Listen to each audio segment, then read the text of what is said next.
I met a gypsy. But racing for Troy Lee. Then was that the year that you hurt your back? Like, so when did you hurt you? Like the timeline wise, when did you hurt your back? And then when did you actually just like retire from racing? So 2009, I went pro, raced the last 4 with JGR. Kind of did shitty, didn't really get anything. I called some teams. Pingree was the manager of TLD at the time. He gave me a day to go ride the test track on the bike. So I went there, rode the bike, felt like I did good. Did everything I could. Next thing, I'm signed for Supercross deal for 2010. And then the end of 2009, I'm testing with the team, getting ready for the new season. That's when my bike locked up, and I broke my back. So I was out all of 2010. Came back 2011, did okay. And then they re-signed me for 1-year deals until 2013, and that was when they were like, "Hey, you've been hurt," and I don't do anything. I don't put anything against them for this, but they're like, we're not going to re-sign you.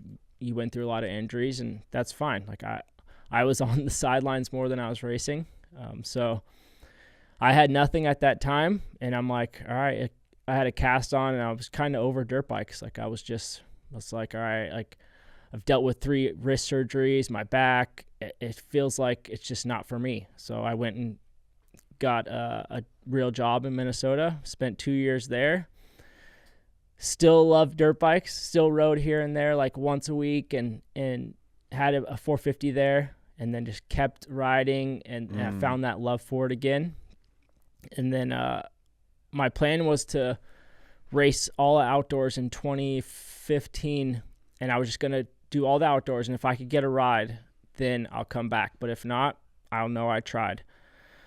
And Bogle got hurt at round 1 of the outdoors, and so I filled in, and obviously I had some good results, signed for 2016, and yeah, it's pretty crazy. But stepping away for those 2 years was huge for me, because all I knew before that was racing, riding, and training. Like I didn't know real life, and it was an awakening for me, like a rude awakening, trying to work construction, but it wasn't for me either. Like I realized that real quick. I tried to do that for a year, and was like, what, racing's for me, and that's what I love, and that's what I want to do, and here we are.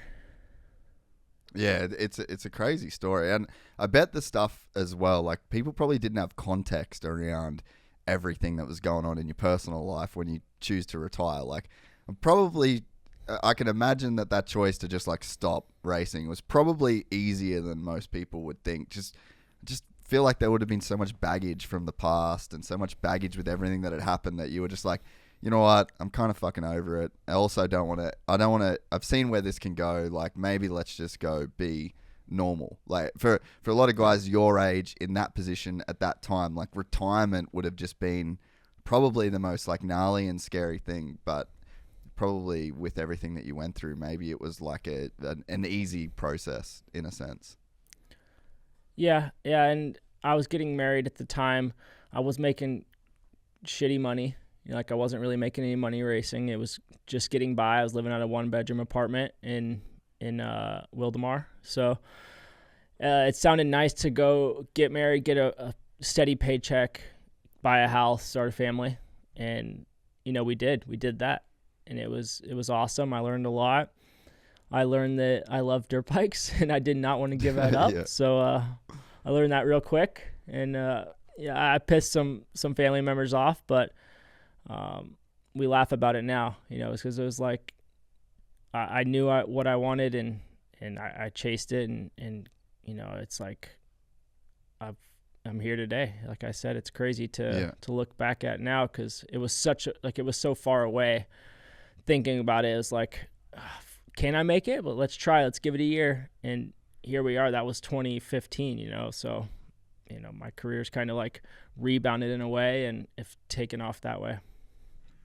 It's actually almost unimaginable the way that your career has played out post.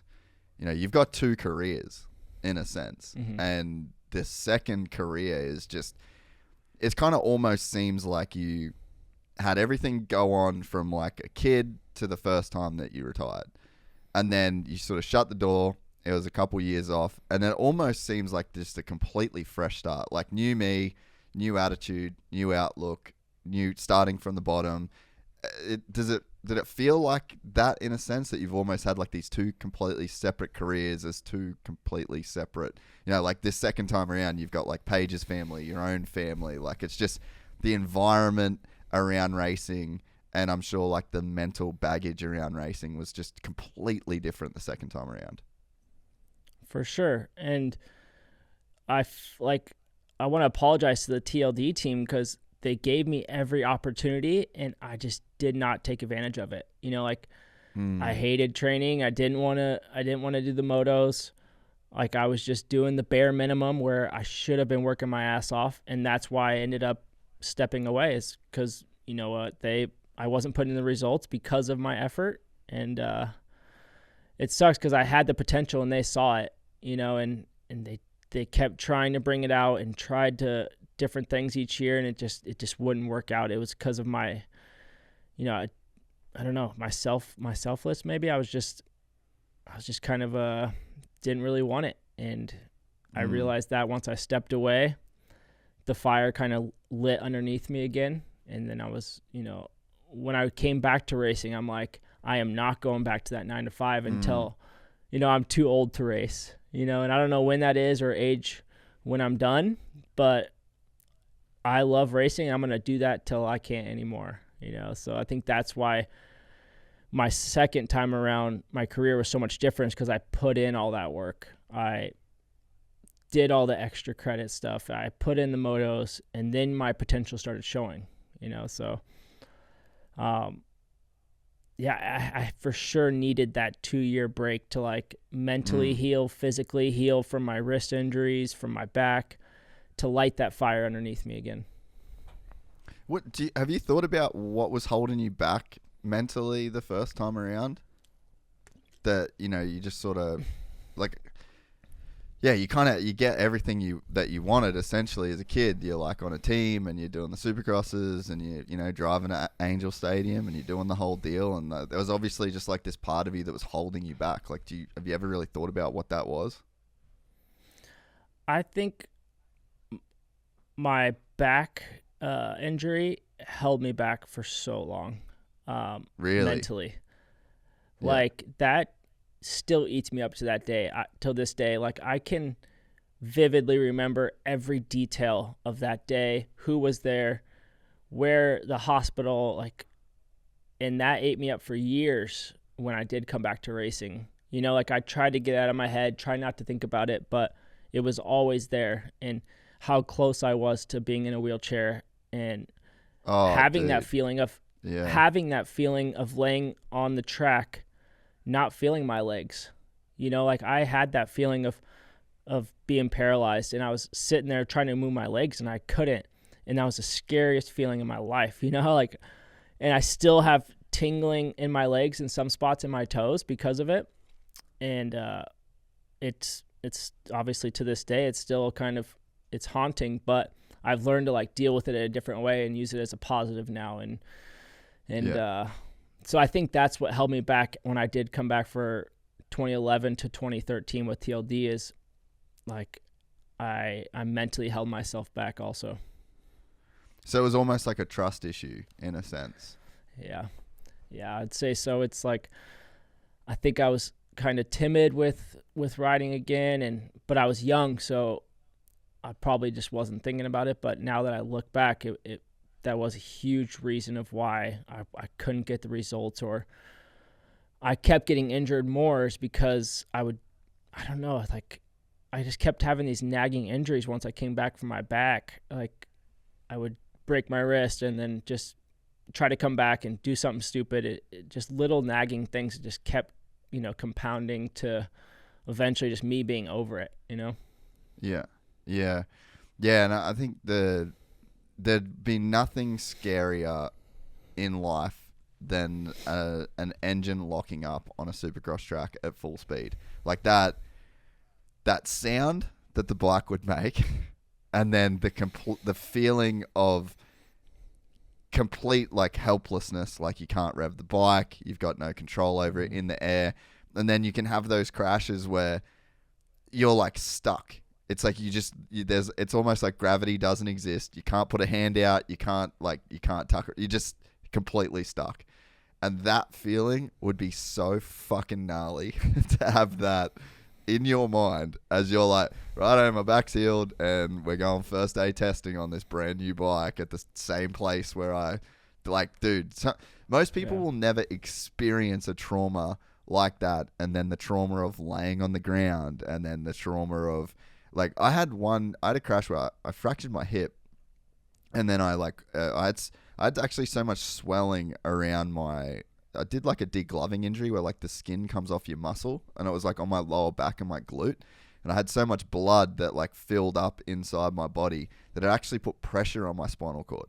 So I went into hospital, and it was like all kind of hip pain, but then over the next like few days I stopped feeling my legs, and I started, you see people that can walk again after they've hurt their back and they got like that drop foot, and I was like dragging my foot. And dude, like the mental anxiety that I had in those days, just like watching my foot like get worse and worse. And then I was living by myself at the time, and I was just like in my apartment alone. They're like, dude, I'm like going to be paralyzed. So then I like ended up going to my parents' house because I was like, dude, I don't want to like not be able to walk down the stairs. Like I actually need to go. So then I went, my mum was like, she's freaked out. She started crying when she saw me walk and took me to the hospital. And like the anxiety of like sitting in that MRI, just being like, have I fucked my life right now? So that was this slow, gradual thing that happened for a week. All that emotion would have happened within like the space of minutes when you were laying there not being able to feel your back. Like I can't comprehend the trauma that goes on like during that and then after it when you have to go back and do the exact same thing. Yeah, and I remember laying there and waiting for the ambulance to come, and I was screaming just like, I'm going to be in a wheelchair. Like, I can't feel my legs. I was screaming at my brother. Like, Pingree was there, my mechanic. They were freaking out, and they couldn't, like, even come around me because they just didn't want to see it, Yeah. And once the ambulance got there, they put me in the backboard, and as soon as they put me in the backboard, like, something released in my spinal cord, and I felt my foot. And I'll never forget that because I'm like, Jeremy, my brother, I'm like, Jeremy, am I moving my foot right now? And he looks, and he's like, yeah, you're moving. And from then on, like, I had a smile. I'm like, I don't give a shit what happened to my back or how bad it is right now. I'm moving my foot, so I'm going to walk again. And I remember that. I'm just like, thank you so much. Like, I remember just, like, being so grateful for that time in the ambulance of feeling my toe. And I never stopped moving my foot from then on, And it was a lot because, like, I had a 12-hour surgery, and they had me on my face on the surgery table for so long that I had a scar right here from it rubbing on the table.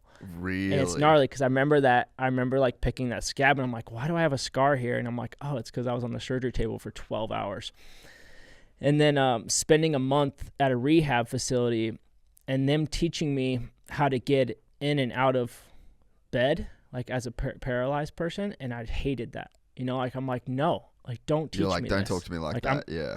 No, and I'm like, I don't want that. Like, this is only temporary. Like, I'm going to walk. And I remember, like, I did everything to just get on a walker and just, like, stumble out of the room. I did not want to be in a wheelchair, and little things like that. It's gnarly to think about that shit that I went through and learning how to, like, literally walk again. And it's crazy how it all eventually came back but for 2 months, I could barely walk around, It was like I was stumbling, using a walker, a cane, stuff like that. But yeah, it's gnarly. And then, I have these other injuries, and it seems gnarly, but it's nothing compared to what I went through. So all these little nagging injuries or broken wrists, like it doesn't, like, I'm just like, yeah, it'll heal, like, I'm thankful that I don't have to go through that, again. So it's gnarly. I hope nobody has to go through that.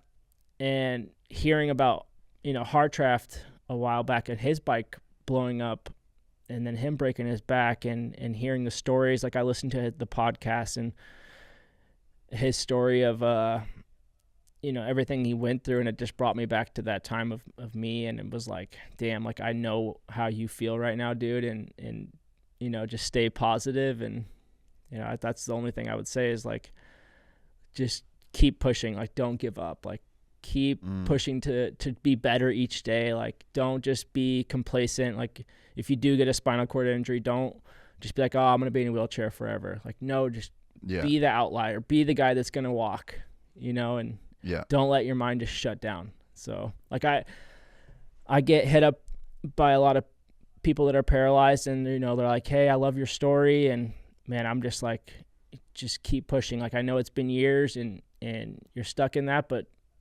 have hope, keep going. Like, I'm sorry that happened. And so I always try to talk to those guys and try to give them hope to keep pushing forward. We're excited to announce the launch of our new membership site, gypsytales.com, packed with exclusive content and perks that you won't find anywhere else. This is your chance to become a part of the Gypsy Gang. And as a special bonus, if you sign up to an annual membership, you'll be entered into the draw to win our custom-built TC125. Gypsy Gang.